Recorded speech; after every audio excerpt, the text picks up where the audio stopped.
All right, course 2 in our lesson for today, lesson 76. Did I say course 2? I'm sorry, course 1, lesson 76. We're going to be comparing fractions to each other, and we're going to convert them to decimals to help us figure out which is greater, smaller, equal, whatever it might be. So consider these two fractions, 3/5, and how does that compare to 2/3? Now, maybe you know what it equals as a decimal equivalent already. If you do, great. But if you don't, remember you take the numerator and you divide by the denominator.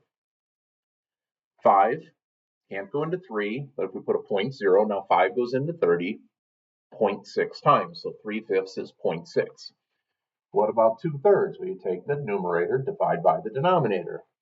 3 can't go into 2. We'll put a 0.0 down there, and 3 goes into 20 6 times, which is 18. Subtract, and we bring down another 0.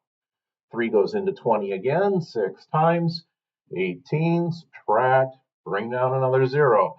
And we could keep on going this way, but we have gone far enough so that we can look at 0.6 compared to 0.66666. And how does 0.6 compare to 0.66? Well, it would be less than. Okay, try another. How does 1/8 compare to 1/10? Well, 1/8. 1 divided by 8. 8 can't go into 1, but 8 can go into 10. 1 time, which is 8. Subtract, bring down a 0. 8 goes into 20 2 times, which is 16. Subtract, bring down another 0. And 8 goes into 40 5 times evenly. So 1/8 is 0.125. Now from our discussion the day before, 1/10, 10 can't go into 1, but 10 goes into 10 one time, 0.1. So how does 0.125 compare to 0.1 nothing? It would be greater than. All right. So based on that, let's take a look at today's practice problem. Practice letter A, we are looking at 3/20 and 1/8. Now we just did 1/8 on the previous screen, and you might remember that's 0.125. What about 3/20? 3 divided by 20. 20 cannot go into 3, put a 0.0.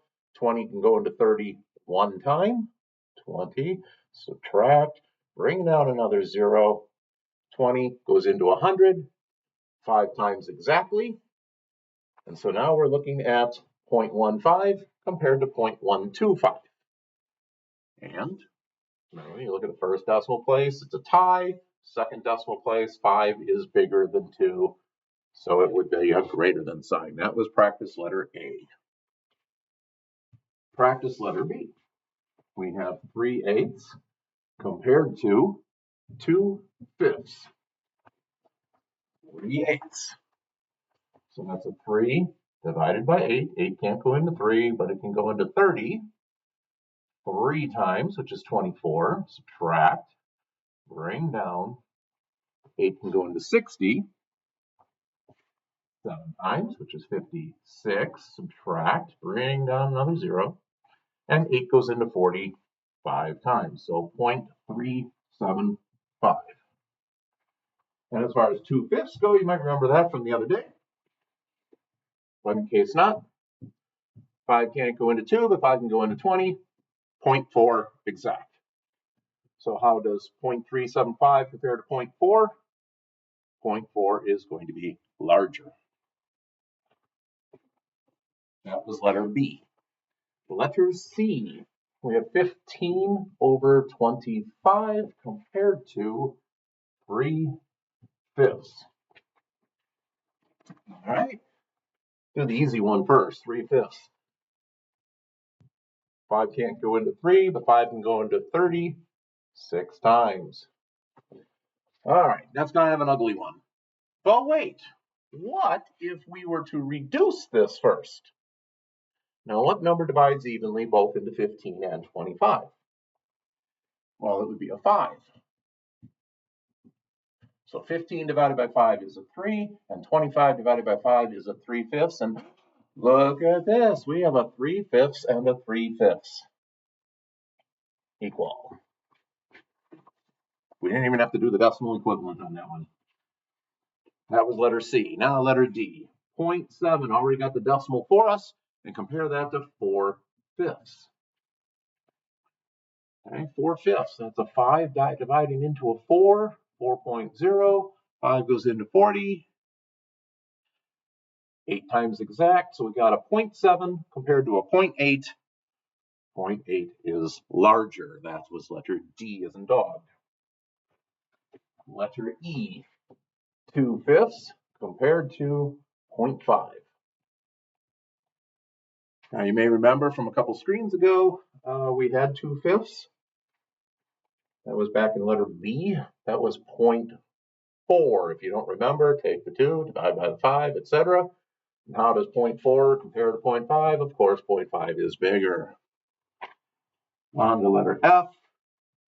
3/8 compared to 0.325. Whoa, that's a sloppy.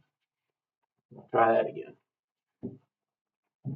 325. And from an earlier problem, we know 3/8 was 0.375. So we have a 0.375 compared to 325. And 3 ties with a 3, but 7 is bigger than 2. So greater than sign. That is it for today's practice. If you have questions on the 1 to 30 part, you will have to notify me. You got my phone number. You can contact me one way or another. So that is it for today. Guys, stay warm.